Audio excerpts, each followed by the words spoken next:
Bismillahirrahmanirrahim. Assalamualaikum warahmatullahi wabarakatuh.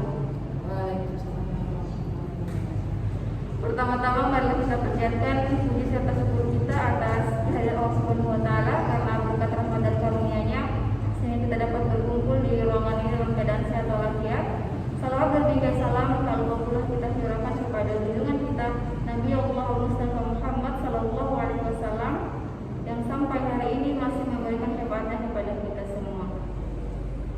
Perkenalkan, saya Lydia dari kelompok 2. Kami akan mempresentasikan hasil makalah kami yang berjudul Sejarah Perkembangan Psikologi Agama.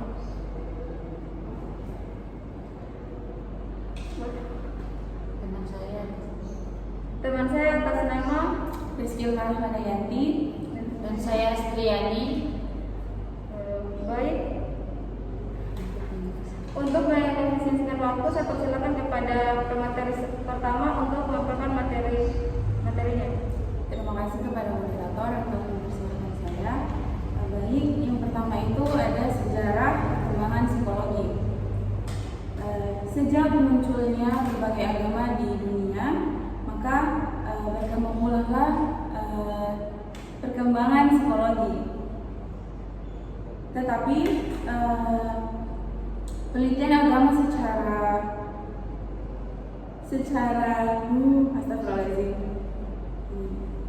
Tetapi penelitian agama secara psikologi atau secara ilmu jiwa itu relatif masih muda. Para ahli psikologi agama menilai bahwa kajian mengenai psikologi agama mulai populer sekitar abad 19. Ketika itu psikologi yang semakin berkembang digunakan sebagai alat untuk kajian agama. Kajian semacam itu dapat membantu pemahaman terhadap cara bertingkah laku, berpikir, dan mengemukakan perasaan beragama. Untuk menetapkan secara pasti kapan psikologi agama mulai dipelajari memang terasa agak sulit, sebab dalam agama itu sendiri telah ada terkandung di dalamnya pengaruh agama terhadap jiwa, baik dalam kitab suci maupun sejarah tentang agama-agama. Psikologi agama ini tidak terungkap secara jelas.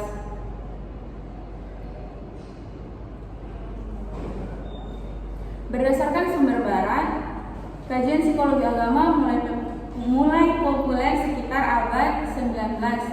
Sumber-sumber barat mengungkapkan bahwa penelitian secara ilmiah tentang agama dimulai dari kajian antropologi. Hasil penelitian Fraser dan Tyler mengenai agama-agama primitif dinilai sebagai gerakan awal dari kajian psikologi agama. Selanjutnya, para penelitian juga dilakukan oleh para sosiolog dan juga ahli ilmu jiwa agama seperti Granville Stanley. Dia menggunakan penelitian tentang gejala-gejala keagamaan secara sistematik. Fokus penelitiannya tentang konversi agama di kalangan remaja.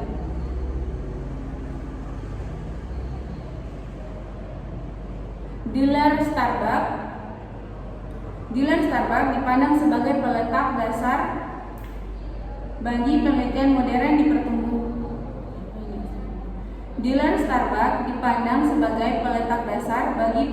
modern di lapangan psikologi agama.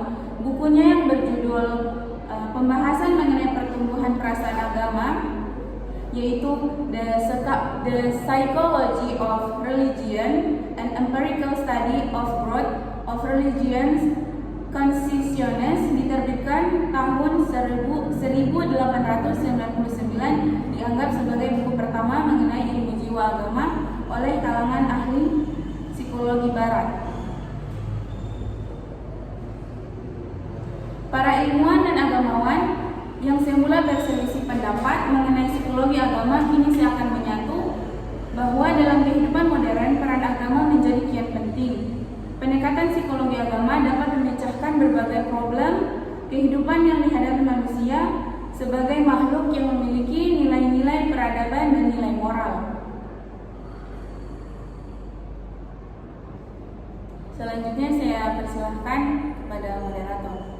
Baik, selanjutnya pada materi kedua yaitu membahas tentang perkembangan psikologi agama di Barat dan di Indonesia. Kepada materi kedua silakan. Baik, terima kasih moderator. Di sini saya akan menjelaskan perkembangan psikologi agama di Barat. Perkembangan psikologi agama di Barat mengalami pasang surut bersamaan dengan perkembangan psikologi modern. Pada tahun 1870-an, psikologi agama berkembang pesat.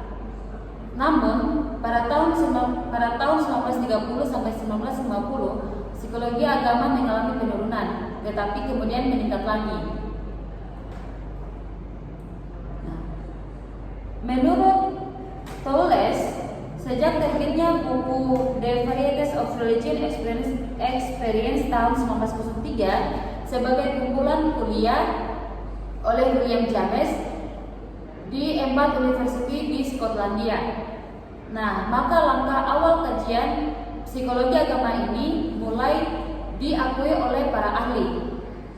Dan kemudian dalam jangka waktu 30 tahun kemudian, psikologi agama pun berkembang. Nah, kemudian banyak buku-buku yang konsep-konsepnya serupa dengan buku tersebut. Nah, di antara buku-buku tersebut yaitu ada buku yang berjudul The Psychology of Religion karangan Edwin Dillon Starbuck yang mendahului karangan William James. Masih ada banyak buku lagi. Yang kedua yaitu The Spiritual Life oleh George Albert CEO tahun 1900. Mungkin itu saja perkembangan psikologi agama di Barat. Kemudian saya akan menjelaskan perkembangan psikologi agama di Indonesia. Nah, perkembangan psikologi agama di Indonesia ini dia dipelopori oleh tokoh-tokoh yang latar belakang profesinya adalah seorang agamawan, ilmuwan, dan bidang kedokteran. Perkembangan psikologi agama di Indonesia ini cukup pesat, antara lain di situ yaitu terbitnya karya ilmiah, artikel, buku, dan jurnal yang membahas tentang bagaimana agama dalam kehidupan manusia. Nah, psikologi agama ini seakan-akan menyatu dalam kesepakatan yang tertulis, yang dimana awalnya seorang atau para ilmuwan berbeda pendapat dengan agamawan. Nah, untuk perkembangan psikologi agama di Indonesia, di sini ada beberapa buku yang diterbitkan. Yaitu pertama,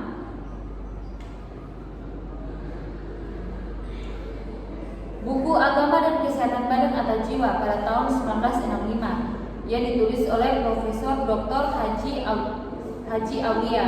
Kemudian tahun 1975 yaitu yang diterbitkan oleh Kiai Haji SS Jama'an.